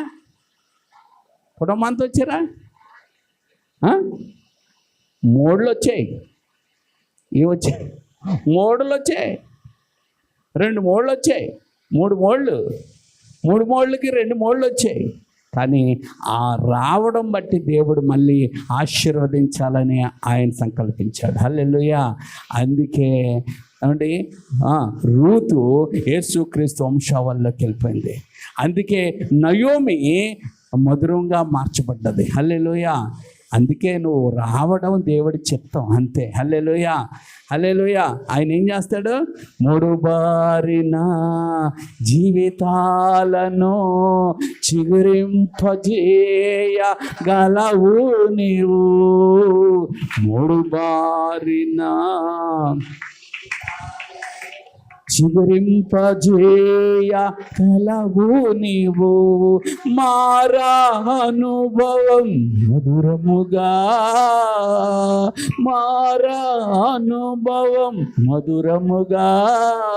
మార్చగలవు నీవు.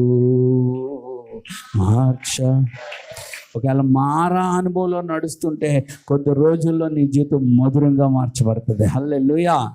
దాని కొరకు మనం కనిపెట్టి ప్రార్థన చేయాలి. హల్లెలూయా, హల్లెలూయా.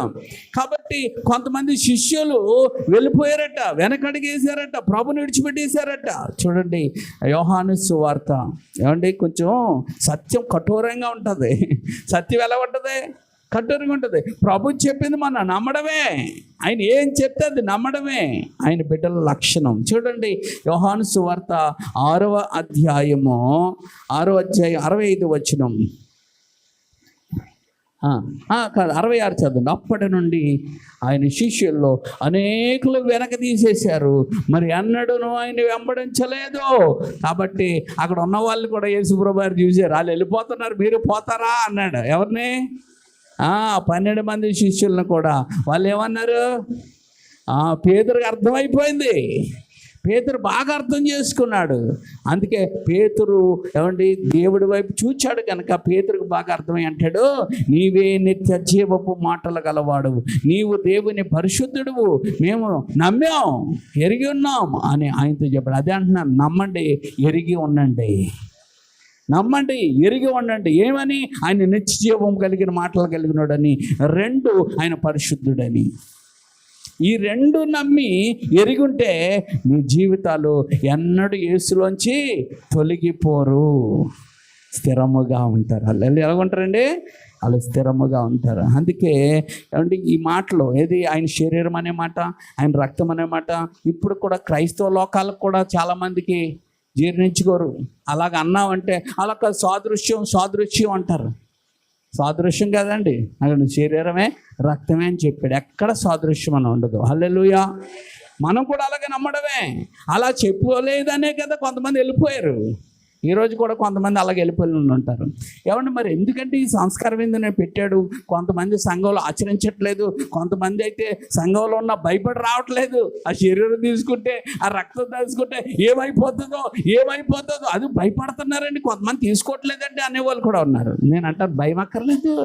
దేవుడితో ఉంటే నీకు భయం పెట్టి, నువ్వు దేవుడితో ఉంటే భయం అక్కర్లేదు. నువ్వు దెయ్యంతో ఉంటే భయపడి మార్చుకోవాలి.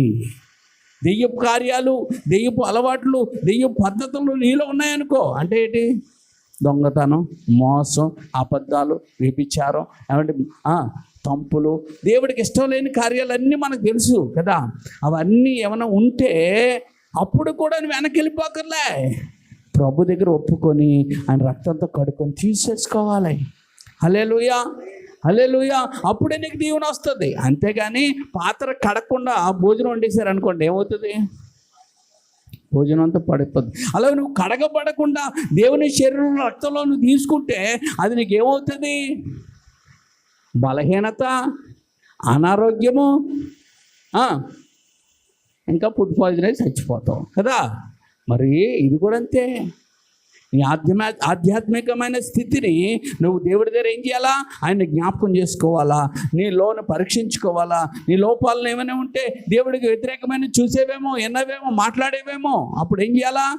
ఒప్పుకొని కడిగేసుకోవాలా, క్షమాపణ కోరుకొని కడిగేసుకొని దేవుడి పాదాలు పట్టుకుంటే వెంటనే దేవుడు నీకు స్నానం చేయించేసి నీకు క్షమించేసి ఆయన హత్తుకుంటాడు. అల్లెలు ఎంత గొప్ప అంటే తండ్రికి దగ్గరగా చేరే విషయం ఇది. ఏ విషయం? ప్రభు బల్ల. హల్లెలూయా. అందుకే అనేక సంఘాల్లో ప్రభు లేదు ప్రతి ఆదివారం. కొన్ని సంఘాల్లోనే అసలు ఆ ఆరాధనలే కావు, నీకు తెలియట్లేదు. ఆరాధన అంటే 4 ఉండాలి. ఆరాధన అంటే 4 కార్యాలు జరగాల. మరి మా ఇంటికాడ ఆరాధన చేసుకుంటున్నాం, లెక్కన ఆరాధన చేసుకుంటున్నాం అంటే ఆ ఆరాధనలన్నీ అంటే అసంపూర్ణమైన అంటే ఆరాధనలే కానీ సంపూర్ణమైన ఆరాధన కాదు. సంపూర్ణమైన ఆరాధన ఎక్కడ జరుగుతుంది అంటే ఏమంటే 4 కార్యాలు జరగాల. అందుకే నువ్వు ఇంటికాడ నువ్వు చేసుకుంటున్నావంటే ఆ ఆరాధన అది కరెక్టే, కానీ మందిరంలో జరిగే ఆరాధన సంపూర్ణంగా మార్చబడాలి అంటే 4 కార్యాలు జరగాల. అందుకే ఈరోజు టీవీ ఆరాధన అది సంపూర్ణమైన ఆరాధన కాదు. టీవీలో ఆరాధనలు రావట్లేదా? లైవ్లో వస్తున్నాయి, చూస్తున్నారు చాలామంది. అది సంపూర్ణం కాదు. అలాగే వాక్యాలు వినట్లేదు, గొప్ప గొప్ప వాక్యాలు వింటున్నాం, అది సంపూర్ణం కాదు. మరి ఆరాధన అంటే ఏంటంటే ఆరాధన అంటే ఒకటి ఏంటంటే కుటుంబము, ఒకటి ఏంటంటే ఈ మనసులో ఉండాలి కుటుంబం. రెండోది ఆరాధన అంటే ఏంటంటే వ్యవసాయం. కాబట్టి ఆరాధన, కుటుంబము, వ్యవసాయం. ఆరాధన అంటే ఏంటంటే ఏమండి మంద. ఏంటండి మంద అంటే తెలుసు కదా, గొర్రెలు ఉంటాయి, కాపరి ఉంటాడు అన్నమాట. హల్లెలూయా. అందుకే కాపరికి అన్నీ తెలుసు. అందుకే తన గొర్రెలు తన స్వరము ఉంటుంది. అందుకే ప్రతి ఒక్కరికి గొర్రెలు ఉంటాయి. అందుకని ఈరోజు సేవకుడు లేడు అమ్మ. సేవకుడు అంటే కాపరి లేడు. కాపరి లేని గొర్రెలుగా ఉన్నారట కొంతమంది. ఒకరు ఉన్నారు, ఆవిడ ఏం చేస్తుందంటే ఆ సంఘానికి ఏ సంఘానికి వెళ్తుంది. అమ్మ మీరు ఏ సంఘానికి మీరంటే నాకు 4-5 సంఘాలు ఉన్నాయండి అంటది. ఏంటంటే నాకు 4-5 సంఘాలు. ఎందుకు 4-5 సంఘాలు పెట్టుకుందంటే ఆమె పరిశుద్ధపరచబడ్డానికి ఇష్టపడదు కనుక. ఒకరు చెప్పిన మాట వింద కనుక అందరినీ పెట్టుకుంది. ఏ సేవకుడు ఆవిడ మీద అధికారం ఉంటుంది? ఏ సేవకుడికి, ఏ కాపరికి అతని మీద అధికారం ఉంటుంది అనమాట. అంటే స్వేచ్ఛానుసారం జీవితం కోరుకున్నమాట. ఆవిడ చచ్చిపోతే ఎవరు రారు, అతడు చచ్చిపోతే ఎవరు రారు. ఎందుకు రారు? మా సంఘ సభ్యురాలు కాదండి ఆవిడ, మా సంఘ సభ్యుడు కాదండి అతడు. అందరూ అలాగన్నారు. అలాంటి వాళ్ళకి మనం చేస్తున్నాం సమాధులు కొంతమందికి. ఎందుకు అంటే ఒక కుటుంబంలో లేడు, ఒక మందలో లేడు, ఒక భూమిలో లేడు. ఒక భూమిలోనే ఉండాలి నువ్వు ఎక్కడికి వెళ్ళినా. హల్లెలూయా. అప్పుడు ఆ భూమిలో నువ్వు ఫలిస్తావు, ఆ మందలో నువ్వు వృద్ధి చెందుతావు. హల్లెలూయా, హల్లెలూయా. కాబట్టి అంటే ప్రతి సంఘాలు ఇప్పుడు దిద్దుబాటు కావాలి. ఏమవ్వాలా? దిద్దుబాటు. ప్రతి సంఘాలు దిద్దుబాటు అవ్వాలా. ఏ సంఘాలు ఏ లోపాలు ఉన్నాయో లోపాలు సంఘాల్లో అమ్మ. పర్ఫెక్ట్ సంఘం భూమి మీద ఏదైనా ఉందా? ఇంకా ఏదీ లేదు. ప్రతి సంఘంలో ఏముంటాయి? లోపాలు ఉంటాయి. అవన్నీ ఏమవ్వాలా? దిద్దపడాలి. అవన్నీ దిద్దేవాడు ఎవరు? పరిశుద్ధాత్మ దేవుడు. హల్లెలూయా. అయితే మరి ఒకప్పుడు నుంచి ఫస్ట్ ఆ సేవ ప్రారంభించబడినప్పుడు ఉద్యమంగా ప్రారంభించి కష్టాల్లో ఉప్పొంగినట్టుగా ప్రారంభించబడ్డది.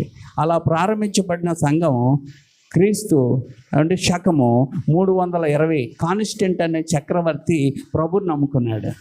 వాళ్ళ అమ్మ నమ్ముకుంది, ఆ తర్వాత చక్రవర్తి నమ్ముకున్నాడు. ఆ కాన్స్టెంట్ అనే చక్రవర్తి ప్రభుని నమ్ముకున్నాడు ద్వారా ఇంకేమొచ్చేసింది క్రైస్తవులకి? శ్రమలు పోయాయి. ఏం పోయాయి? శ్రమలు పోయాయి, అడ్డంకులు పోయాయి, ఆటంకాలు పోయాయి. ఎవరైనా నేను యేసు ప్రభు నమ్ముకున్నాను కాబట్టి జనాలందరూ మీరు కూడా నమ్ముకోండి అంటే అప్పుడే వచ్చింది క్రిస్మస్. అప్పటి వరకు క్రిస్మస్ లేదు మనకి. ఆయన నమ్ముకున్నప్పటి నుంచి వచ్చింది ఏంటి తెలుసా? క్రిస్మస్ పండుగ అక్కడే వచ్చింది. అంతకుముందు క్రిస్మస్లు లేవు, ఏమీ లేవు అనమాట. ఒకటే ఏంటి చెప్పండి? దేవుడితో సహవాసం, దేవుడితో గడపడం, రొట్టె విరవడం, ఏమండి వాక్యం బోధించడం, ఈ 4 ఉండేవి. ఎప్పుడైతే సుఖమైనది వచ్చేసిందో క్రైస్తవుల్లో భక్తి అంతా ఏమైపోయింది? మొత్తం చల్లారిపోయింది అండి. మొత్తం చల్లారిపోయి ఆఖరికి బైబిల్ కూడా ఎవరి దగ్గరికి వెళ్ళిపోయింది? రోమన్ క్యాథలిక్లు. అనగా ఎవరైతే ఆయన సిలువేశారో ఆ రోమా గవర్నమెంట్ అంతా కూడా మేము కూడా యేసు ప్రభుని నమ్ముకుంటున్నామని చెప్పారు. ఇంకేముంటుంది గొడవ? ఇంకేమన్నా ఉందా? అందుకే అందుకే ఇదేమంటారు? రోమన్ క్యాథలిక్ అంటారు. అంతే. అక్కడి నుంచి బైబిల్ ఎవరి దగ్గర ఉండేది? పోపు దగ్గర ఉండేది. ఎవరి దగ్గర ఉండేది. వాళ్ళు ఏం చెప్తే అదే. ఇంకా అప్పుడు ఏముంటాయంటే క్షమాపణ పత్రాలు, అపరాధ రుసుములు ఉండే. వెళ్ళి నేను ఒకరిని ఇలాగా చేశానని ఫాదర్ అనగానే చెవులు చెప్తారు. చెప్పగానే మీకు ఒక పత్రం ఇస్తున్నాను, మీరు ఒక 20,000 కట్టండి, 50,000 కట్టండి అని తీసుకుని పత్రం ఇచ్చేవారు. అది ఎట్టుకెళ్ళి నా పాపాలు క్షమించబడ్డాయని ఎట్టుకుండేవారు. అలాగే ఉండేది. మరి పరిశుద్ధాత్ముడు ఉన్నాడు కానీ అన్ని మెల్లిమెల్లిగా చేసుకుని ఎవరు లేపారు? లూథరన్ మార్టిన్ లేపాడు. ఆయన పోపు ఎవరు? మన పాపాలు క్షమించడానికి. మన పాపాలు క్షమించేవాడు దేవుడే అని అతడు రోమీలు రాసిన పత్రికలో 1:20 అనుకుంటాను, ఆ మాటను పట్టుకొని బైబిల్ని చేత్తో రాసేసాడు ఆ రోమా పత్రిక అంతా. హల్లెలూయా. ఆ తర్వాత ఆ బైబిల్ అప్పుడు లూథరన్ మార్టిన్ గ్రూప్ వచ్చింది, రోమన్ క్యాథలిక్ గ్రూప్ వచ్చింది. 2 గ్రూపులు వచ్చాయి అప్పుడు క్రైస్తత్వంలో. ఆ పోరాట ఫలితంగా అనేక మంది బైబిల్ చదవడం మొదలెట్టారు. అప్పుడు అవే లూథరన్ సంఘాలు. ఆ తర్వాత ఏమండి మరొక ఆయన వచ్చాడు. ఆయన పేరు ఎవరో తెలుసా? విలియం కేరీ గారు. ఈయన ఏం చేశాడో తెలుసా? బైబిల్ అందరి చేతిలో ఉండాలని ఈయన బైబిల్ రాశాడు. ఆ విలియం కేరీ గారి సంఘాలే బాప్టిస్ట్ సంఘాలు. ఎక్కడి నుంచి వచ్చేసాయి కాదు ఇవన్నీ, అక్కడి నుంచి వచ్చిన సంఘాలు మెథడిస్ట్ సంఘాలు వచ్చాయి. అంటే జాన్ వెస్లీ గారు వచ్చారు. ఆయన దేవుడిని మనము పాపములు పశ్చాత్తాపడి ఈ రీతిగా ఉండి ఈ రీతిగా నడిస్తేనే దేవుడు అంగీకరిస్తాడు, కానీ పాపంతో బ్రతికే పాపతో తీస్తే పరలోక రాజ్యం వెళ్ళరని ఆయన చెప్పిన మెథడిస్ట్ సంఘాలు వచ్చాయి. ఇలాగా ప్రతి సంఘాలు వచ్చిన తర్వాత ఆ తర్వాత ప్రొటెస్టెంట్ సంఘాలు, అప్పుడు పెంతెకొస్తు సంఘాలు వచ్చాయి. తర్వాత సిలోన్ పెంతెకొస్తు అని ఉండదు అనమాట. దేవుడు అంటే ఏడనుకున్నారు? అగ్ని. కాబట్టి మనం అందరము పాపములతో ఉండడానికి వీల్లేదు, ప్రత్యేకపరచుకోవాలి. ఏం పెట్టుకోకూడదు, నగలు పెట్టుకోకూడదు, అవన్నీ తీసుకొచ్చి ఇందులో వేయండి, అవి దేవుడి కొరకు ఖర్చు పెడదాం. అసలు ఆ తెల్లచీరే కట్టుకోవాలి మీరు అందరూ. మీరు అస్సలు ఏ నగలు నాణ్యాలు ఏమి ఉండడానికి వీల్లేదు. మందులు కూడా వేసుకుంటానికి వీల్లేదు అని మందులు కూడా వేసుకోకుండా భక్తి చేశారు కొంతమంది. నిజముగానే గొప్ప సేవ జరిగింది. కొంతమంది నామకార్థాలుగా ఉంటారు కదా, వాళ్ళు కూడా మానేసేవారు, వాళ్ళు చచ్చిపోయేవారు. దేవుడి మీద విశ్వాసం ఉన్న వాళ్ళు బతికేవారు. అగ్ని చేత కాల్చిపడి ఆ అగ్ని సంఘంలోంచి వచ్చిన వ్యక్తే మన యేసన్న గారు. అందులోంచి వచ్చిన వ్యక్తే ఆయన. అలా పెట్టితే అవ్వట్లేదని అవి కొంచెం ఇచ్చేసి మార్చి చేశారనమాట. పెంతెకొస్తు సంఘాలు ఆ సిలోన్ పెంతెకొస్తులోంచి ఇవన్నీ వచ్చాయి. హల్లెలూయా. మళ్ళీ ఇందులో కూడా డివైడ్ అయ్యి ఇప్పుడు మన సంఘాలు ఏంటంటే మన ప్రొటెస్టెంట్ సంఘాలు ఎవరి మటుకు వారు దర్శనము దేవుడు కలిపినప్పుడు వాళ్ళు దేవుడు నన్ను పిలిచాడు, నన్ను ఏర్పాటు చేసుకున్నాడు అని ప్రతి ఒక్కరు వచ్చి పెట్టుకున్నారు. ఇవన్నీ ఏ సంఘాలు? ప్రొటెస్టెంట్ సంఘాలు వచ్చేసాయి. ఇప్పుడు అర్థమవుతుందా? ఇప్పుడు మెయిన్ సంఘాలు ఏది? Roman Catholic, Baptist, Lutheran, Methodist. ఆ తర్వాత ప్రొటెస్టెంట్. ఆ ప్రొటెస్టెంట్ సంఘాల్లోనే భక్తి సింగర్ సంఘం అయినా, మన సంఘం అయినా, బైబిల్ మిషన్ సంఘం అయినా, యేసన్న గారి సంఘం అయినా, ఇవన్నీ ప్రొటెస్టెంట్ సంఘాలు అన్నమాట. ఇప్పుడు ఉన్నాయి ఎన్ని ఎక్కువ ప్రొటెస్టెంట్ సంఘాలు. మెయిన్ సంఘాలు మీకు అక్కడక్కడ కనబడుతుంటాయి, మెయిన్ సంఘాలు అనమాట. అర్థమైంది మీకు? ఇవన్నీ ఎందుకు చెప్తున్నానంటే దేవుడు ఏం చేసుకొచ్చాడు? దిద్దుబాటు చేసుకుంటూ ఒక్కసారే మార్చుకుంటూ ఇప్పుడు ఎంతవరకు వచ్చా. ఇన్ని సంఘాలుగా విస్తరించబడ్డది. ఇప్పుడు దేవుడు ఏం చేస్తున్నాడంటే అందరం ఇది అంత్య కాలాలన్నమాట, దుర్దినాలు. అందుకే వరదలు వస్తున్నాయి, తుఫాన్లు వస్తున్నాయి, భూకంపాలు వస్తున్నాయి, కరువులు వస్తున్నాయి, ఏమండి మోసాలు వస్తున్నాయి, దగాలు వస్తున్నాయి, అన్నీ వస్తున్నాయి కదా. ఇదే కాలం. అంటే మీరు 1 తిమోతి పత్రిక 3వ అధ్యాయం 1 నుండి ఉంటాయి కదా, అవన్నీ ఉన్నాయంటే ఈ కాలంలో ఇది అంత్యదినాలు అనమాట. ఈ అంత్యదినముల్లో దేవుడు తన ఆత్మను అభిషేకిస్తానన్నాడు. ఏం చేస్తాడు? అప్పుడు వచ్చేసి వెళ్ళిపోయేవాడు. ఇప్పుడు అభిషేకించి ఉండిపోతాడు మన మీద. ఉండిపోయి వరాలు ఇస్తాడు, ఫలాలు ఇస్తాడు, శక్తిని ఇస్తాడు, ధైర్యాన్ని ఇస్తాడు. ఇవన్నీ మనం పొందుకుంటే మన ముందు దేవుడు అగ్ని దిగి వస్తుంది అంతే. హల్లెలూయా. అది మనం ఆ గొప్ప పరిచర్యలో మన దేవుడు నిలబెట్టాడు. ఇప్పుడు మనం అందులోకి వచ్చాం. ఎంత ధన్యులో, దేవుడి స్తోత్రం. కానీ ఇందులో 2 ఉంటాయి. నిలబడితే గొప్ప కార్యాలు, నిలబడకపోతే ఏమండి భ్రష్టత్వం అనేది ఉంటుంది అనమాట. అందుకే దేవుని కష్టమైన నష్టమైన మనం పరిశుద్ధాత్మతో నింపబడడానికి మనం ఇష్టపడాలి. పరిశుద్ధాత్మతో ఇష్టపడాలంటే ముందు మనం దేవుని ఎక్కువగా ప్రేమించాలి. ఏం చేయాలా? ఎక్కువగా ప్రేమించాలి. ఎక్కువ టైం ఆయనతో గడపడానికి అన్నట్టుగా ఉండాలా. ఆయనతో ఉండాలి. అలాగున్న వారు అందరి మీదకి ఏమొస్తుంది తెలుసా? అభిషేకం దిగి వస్తుంది. హల్లెలూయా, హల్లెలూయా.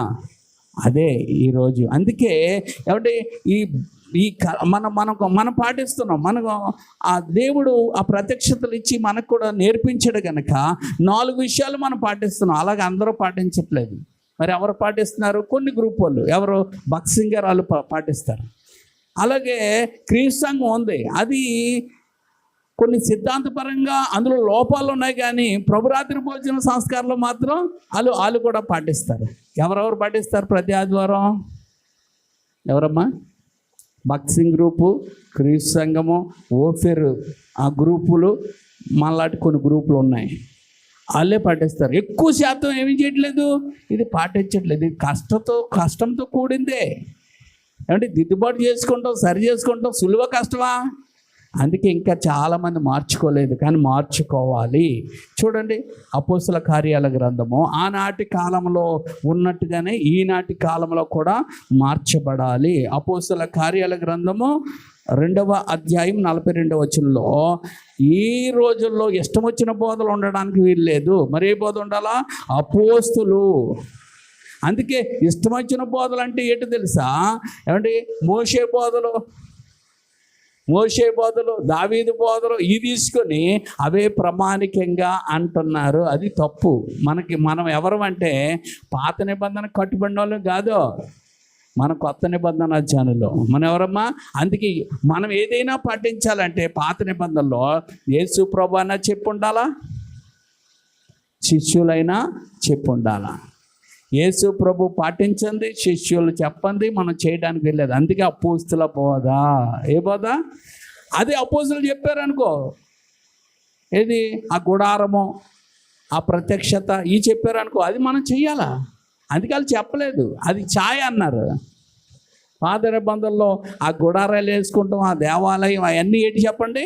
ఛాయ. మరి నిజ స్వరూపం యేసు ప్రభులో ఉందన్నారు. హల్లెలూయా. అందుకనే ఛాయలు మనం చేయటం కాదు. అందుకే యేసు ప్రభు చెప్పింది, అపోస్తులు చెప్పింది అపోస్తుల బోధ. అందుకే దానికి మించినది ఏదైనా ఉందంటే చెప్పలేదనుకో, వాళ్ళు ఖండించారు అనుకో. యేసు ప్రభు ఖండించింది, అమ్మా మీరు మతంలో కలుపుకుంటాగన్నారు, అది మన బోధ కాదు. అలాగే మీరు ఈ సువార్త కాక ఏదైనా ఎవరు చెప్తే అది సువార్త అవ్వదని చెప్పారు. ఎవరో? పౌలు గారు. ఆ సువార్త దేవదూత వచ్చినా కూడా మేము వినద్దు అన్నాడు, మనం వినకూడదు. అంతే అన్నమాట. హల్లెలూయా. అర్థమవుతుందా మీకు? అందుకే 4 విషయాలు. ఒకటేంటి చెప్పండి? అపోస్తుల బోధ. 2 సహవాసం. మన అందరూ సహవాసంలో ఉండాలా. ఎవరితో సహవాసం? ఆయనతో. 2 మనం ఒకరినొకరు ఏ పని అయినా కూడుకొని చేయాలి. ఇది ఆగస్టు 15 అంటే ఏమంటే ఒకే ఫోన్ మోగింది. ప్రకాష్ పాలే ఏం చేస్తున్నారండి, ఏం చేద్దామని మాట్లాడారు. ఇంకెవరు కనబడలే. అంటే అతడికి ఆసక్తి ఉంది కాబట్టి అతను చేసి చెప్పాడు. ఇంకెవరికి ఆసక్తి ఏమి లేదు. ఆగస్టు 15 ఆ పాస్ గారు చూసుకుంటాడులే, అది ఇది చేస్తాడులే, అప్పుడు చూద్దాం, వెళ్దాం, లేదా మాందాం అనుకున్నట్టున్నారు. ఎవరు మాట్లాడలేదు. సరే, తను వచ్చి ఏం చేస్తున్నారు ఏంటి అని అడిగాడు. అందుకే ఆసక్తి ఉన్న వాళ్ళు అడుగుతారు, పాలు పంచుకుంటారు, ఉంటారు, అన్నీ చేస్తారు. నా ప్రోగ్రాం ఏంటి? మనది కదా. మన దేశభక్తిని చూపించుకోవాలి కదా. మన దేశం అంటే మనకి ఇష్టం లేదా? మరి ఆ ఇష్టంగా మేము దేశభక్తులని చెప్పద్దా? చెప్తేనే కదా వెళ్తుంది. దేవుని స్తోత్రం. కాబట్టి ఏది నేను చెప్పినా అది నా సొంతం కాదు, అది మన అందరిది అని ఉండాలా. ఏముండాలండి? మన అందరిది. ఉపవాస ప్రార్థనలు అనుకో, మనది. కొంతమందిని మనమే పట్టుకు రావాలి కూడా. దేవుని స్తోత్రం. మనమే ముందు ఉండాలి, మనమే అన్నింటిలో ఉండాలి. మనది, ఇది నా పండగ, నా దేవునితో నేను గడుపుతున్నాను, నా ప్రజలతో నేను గడుపుతున్నాను అన్నట్టుగా ఉండాలా. అది చాలా ఆనందంగా ఉండాలా. అలాగున్న వారిని దేవుడు దీవించక మానడు, వాడుకోక మానడు, నిలబెట్టక మానడు. వారి దరిద్రాన్ని ఆశీర్వాదంగా మారుస్తాడు. హల్లెలూయా. అందుకే సహవాసం చాలా గొప్పది. ఏం చేయాలమ్మా? సహవాసం. 3 రొట్టె విరుచుట. రొట్టె విరుచుట అంటే ప్రభు బల్ల. 3 ప్రార్థన. ఇందులో ఇందులో విడిపోకుండా మనం ఉండాలి. ఇలా ఉంటే ఇది ఏ సేవ అంటే? ఇదే నిజమైన ఆరాధన. ఇదే సంఘం. అందుకని ఈ మధ్యన ఇది తెలియక మేము టీవీలో చూసేస్తున్నామండి. వాక్యం చాలా బాగుంటుందండి. అలాగా మరి కరోనాలో చేశారు కదండి అంటే అప్పుడు అవ్వలేదు అవకాశం. కాబట్టి ప్రభు దాన్ని యాక్సెప్ట్ చేస్తాడు. కొన్ని విషయాలు మనం పిల్లలకి భూషణ వచ్చేది తిను తిను తిను తిను లేకపోతే ఎత్తుకెళ్ళిపోతాడు అంటావు నువ్వు. అది నువ్వు అన్నది తప్పే కదా, పాపమేనది, అబద్ధమే కదా చెప్పావు. అవునమ్మా చెప్పండి. కానీ దాన్ని దేవుడు అబద్ధంగా ఎంచడు. అలా అబద్ధమే అండు ఆయన. ఎందుకంటే నీ లోన థింక్ ఏంటంటే నా బిడ్డ బహు తినాలా. హల్లెలూయా. తను ఆరోగ్యంగా ఉండాలి అనే ప్రేమతో నువ్వు చేసావు. కానీ నిజానికి నీ బిడ్డను ఏమంటే పాడు చేయడానికి నువ్వు అబద్ధము ఆడలేదు. అందుకే కొన్ని కొన్ని విషయాలు ఏమంటే వాళ్ళు ఏదో చెప్పారు మీరు చెప్పండి అంటే వాళ్ళు కాపర విడిపోయి మాట చెప్పేస్తా పెట్టి నువ్వు మర్చిపోయినా ఉంటాం అంతే. ఓ మాట మర్చిపోయినామా ఏమన్నారు నాకు గుర్తులేదంట, అయిపోయింది అక్కడితో. దేవుడి బిడ్డ మీద చెప్పే అంటే నువ్వు చెప్పేది వాళ్ళు కాపర విడిపోతే నీకేమవుతుంది? నీ మీదకి శిక్ష వస్తుంది. అందుకే మంచి కొరకు నిలబడండి, మంచి కొరకు మీరు నిలబడండి. మంచి కొరకు ఏమండి మీరు అందులో నిలబడకపోయినా పర్లేదు, మరి చెడ్డ కొరకు మీరు నిలబడకపోయినా పర్లేదు, కానీ మంచి కొరకు మాత్రం నిలబడండి. హల్లెలూయా, హల్లెలూయా. సరే, అందుకని ఈ 4 విషయాలు ఎక్కడైతే ఉంటుందో అది సంఘం మనది అలా జరుగుతుంది. మరి ఖాళీగా ఉందటండి, దేవుడు దిద్దుబాటు చేస్తున్నాడు కదా, విస్తారంగా దేవుడు తీసుకొస్తాడు తన ప్రజలందరినీ.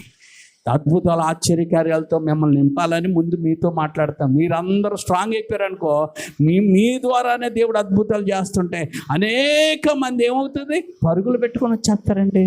నువ్వు అడవిలోకి వెళ్తే అడవిలోకి వచ్చేస్తారు, నువ్వు ఎక్కడికి వెళ్తే నీ ఎరగాలు వచ్చేస్తుంటారు. ఒకసారి ఒక ఫారెన్ నుంచి కొంతమంది వచ్చారమ్మా, వచ్చి వాళ్ళు రోడ్డు మీద వెళ్తుంటే వాళ్ళు వెనకాల ఒక మేకల మందలాగా వెళ్తున్నారు జనం. ఎవరమ్మా? అడుక్కున్న వాళ్ళు వాళ్ళు వెళ్తుంటే అన్నారు, ఏమండి అంట వాళ్ళు అంటే వాళ్ళు నడడానికి కూడా చోటు ఇవ్వట్లేదు. ఎందుకు చెప్పండి అమ్మా? మనకు దేవుడు అభిషేకం అవన్నీ ఇచ్చినప్పుడు, మళ్ళా ప్రతి ఒక్కరు నిలబెట్టినప్పుడు, నువ్వు వెళ్తుంటే నీ వెనకాల అనారోగ్యంతో ఉన్నవాళ్ళు, అవసరంలో ఉన్నవాళ్ళు, బాధల్లో ఉన్నవారు, కష్టాల్లో ఉన్నారు, ఇరుకుల్లో ఉన్నవాళ్ళు నీ దగ్గర వెనకాల పడుతుంటారు. ఎందుకు తెలుసా? నువ్వు మాట అంటే దేవుడి కార్యం చేస్తాడని. దేవుని స్తోత్రం, హల్లెలూయా. ఆ దినాలు మనం చూడబోదుము గాక, ఆ దినాలు మనం చూద్దుము గాక. Amen, amen. అట్టి రీతిగా మనందరూ అభిషేకించే దేవుడు వాడుకొనును గాక. Amen, amen, amen. మంచిది. అందుకే ఏమండి జ్ఞాపకం చేసుకోమన్నాడు. అందుకే నన్ను మీరు మీరు రోజు జ్ఞాపకం చేసుకోరా? మరి ఏంటి జ్ఞాపకం చేసుకోమన్నాడు అంటే ఒకటి కాదు, చాలా విషయాలు జ్ఞాపకం చేసుకోవాలి. నువ్వు ఏం జ్ఞాపకం చేసుకోవాలో చెప్పేసి ముగించేస్తాను. ఒకటి ఏంటంటే, యేసు నా కొరకు నా స్థానంలో ఆయన మరణించాడు. ఆయన నా స్థానంలో ఆయన మరణించి ఆయన స్థానం నాకు ఇచ్చాడు, నా స్థానం అదొక జ్ఞాపకం చేసుకోవాలి. 2, మన హృదయాలను పరీక్షించుకొని మన లోపాలు ఉంటే అవన్నీ జ్ఞాపకం చేసుకొని, ప్రభువా తెలుసు చేసిన పాపమేనయ్యా, నిన్ను బాధ పెట్టానయ్యా, నీ గాయాలు రేపానయ్యా, నన్ను క్షమించండి, ఇంక నేను అలాగా ఉండనని ఒప్పుకోవాలి. ఆయన రక్తంతో కడగమని అడగాలి, కడిగాడని నమ్మాలా, మళ్ళీ నమ్మాలా. హల్లెలూయా. ఎందుకంటే ఆయన స్వరం నీకు వినబట్టలేదు, ఆయన క్షమించండి ఒప్పుకోగానే. దేవుని స్తోత్రం. తర్వాత 3, ఆయన మరణమును నువ్వు కూడా అనేక మందికి చెప్పాలా. నీ కొరకే మరణించాడు అనే విషయం నువ్వు ఖచ్చితంగా చెప్పాలా. 4, మన ఎడల అపరాధం చేసిన వాళ్ళని జ్ఞాపకం వచ్చినప్పుడు క్షమించాలా. మనకెవరైనా వాళ్ళు కీడు చేస్తుంటే వాళ్ళ దగ్గర క్షమాపణ కోరుకోవడానికి అవసరమైతే కోరుకోగలగాల. అవసరం లేనప్పుడు వాళ్ళు మనల్ని మన్నించరు అనుకోలేనప్పుడు దేవుడి దగ్గర క్షమాపణ కోరుకోవాలా. తర్వాత ఏక మనస్కులై ఉండాలా. ఏమండి అంటే మన అందరం ఒకే మనసుతో ఉండి దేవుడిని ప్రేమించి ఏదైనా చేయడానికి మనం నిలబడితే దాంట్లో విజయమో వస్తుంది. ఒకళ్ళు అలాగా ఒకళ్ళు ఇలాగ వెళ్తే అందులో ఏదండి అది బాగోదు. హల్లెలూయా. అలాగే 6వది ఏమంటే ఇవేమి ఆలోచించకుండా ఏదో ఇలాగ ఇచ్చేగానే ఇలా తినేసి ఇలా చేసేసి వెళ్ళిపోదాం అనుకుంటున్నామే, అది చాలా తప్పు. ఇవన్నీ ఆలోచించే తీసుకుంటే అంటే బాగా ఇప్పుడు పాత నెయ్యి చేసావు, శుభ్రం చేసావు, ఇప్పుడు ఏది వండినా నీకు మేలే. ఇప్పుడు నీకేం రాదు, బలహీనత రాదు, అనారోగ్యం రాదు, చచ్చిపోవు. దేవుని స్తోత్రం. మరి ఎలా ఉంటావు? ఆరోగ్యవంతురా, మంచి పుష్టిగా మారిపోతాం. హల్లెలూయా. ఈ ఆలోచించకుండా కడుక్కోకుండా చేసుకుంటాం వల్ల రోగాలు అవుతారు, బలహీనలు అవుతారు అండ్ చనిపోతారు కూడా. 7, త్వరగా యేసు వేస్తున్నాడు. ఏముండాలా? త్వరగా యేసు వస్తున్నాడు, నన్ను తీసుకుపోతాడు అని సిద్ధంగా ఉండాలి. ఇలా ఉన్న వారికి పరలోక రాజ్యంలో సీటు కన్ఫర్మ్. దేవుని స్తోత్రం. రిజర్వేషన్ అయిపోయినట్టే ఇంకా. హల్లెలూయా. ఇంకా నెలుక్కో అవసరం లేదు. అలాగా నువ్వు నేను ఉండాలని దేవుడు కోరుతూ ఉన్నాడు. కాబట్టి నన్ను జ్ఞాపకం చేసుకునడానికి దీనిని ఏది ఆయన శరీరము ఆయన రక్తమును తీసుకోవాలా, జ్ఞాపకం చేసుకొని అటు కృప నీకు నాకు మనందరికీ దేవుడు దయచేయను గాక. ఆమేన్. 4 విషయాలు చెప్పి ముగిందాం. హల్లెలూయా. 4 విషయాలు తొందరగా నేను చెప్తాను, వినండి. చూడండి, హెజ్కేలు గ్రంథం 20:9. కీర్తనల గ్రంథం 23:3. టక్ మంది తీయండి. హెజ్కేలు గ్రంథం 20:9. చివరికి వచ్చండమ్మా. నీ నామ ఘనత కొరకు అన్నట్టు చూడండి. చూసారా, దేవుడు నిన్ను నన్ను మనలను ఎక్కడి నుంచి రప్పించాడు? లోకంలో నుండి. ఎందుకు?